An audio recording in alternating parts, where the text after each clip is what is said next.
Assalamualaikum warahmatullahi wabarakatuh.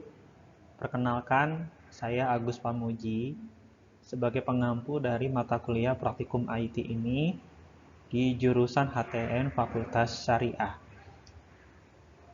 Nah, kali ini saya akan menyampaikan tentang kontrak belajar dan juga satuan acara perkuliahan selama dalam satu semester ini.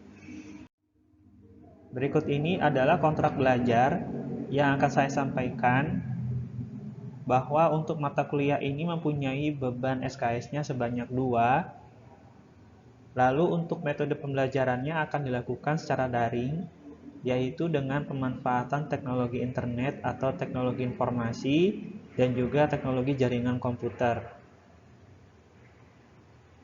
Untuk mendukung dalam penyelesaian evaluasi belajar, maka komposisi penilaian terdiri dari kehadiran, tugas, kemudian ada UTS dan UAS.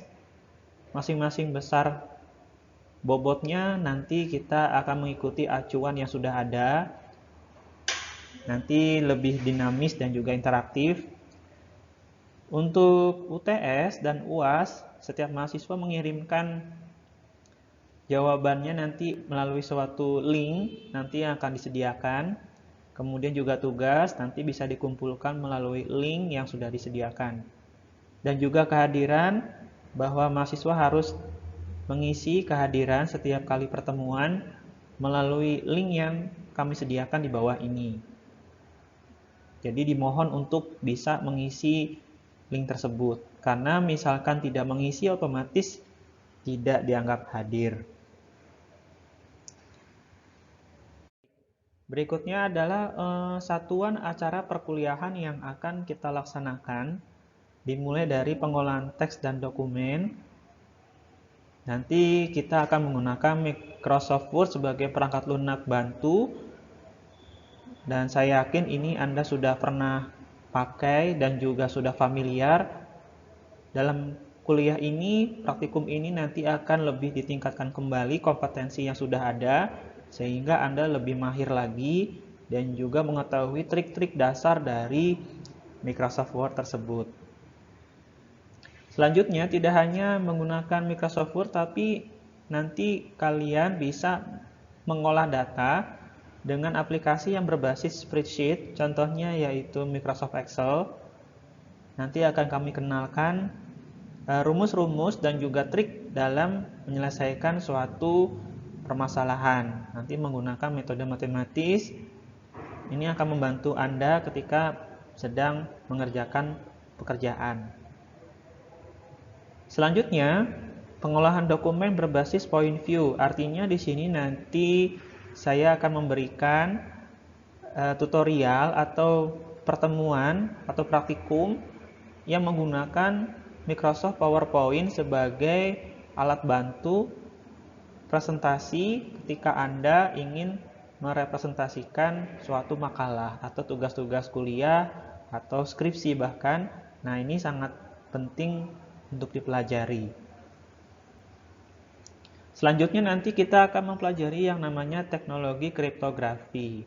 Bagaimana menyembunyikan pesan, merahasiakan pesan, kemudian merahasiakan data dan sebagainya. Nah, ini penting banget karena di zaman ini sangat penting dikarenakan kejahatan dunia cyber ini sangat tinggi ya. Jadi Anda harus tahu bagaimana teknologi kriptografi ini bisa membantu Anda ketika Anda berinteraksi dengan teknologi.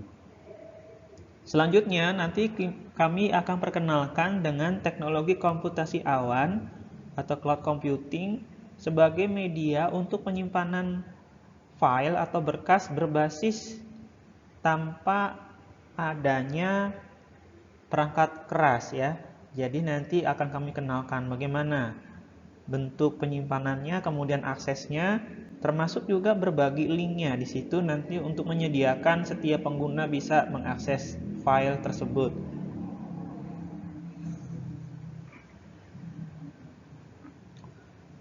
Selanjutnya nanti akan kami kenalkan juga namanya komunikasi siber.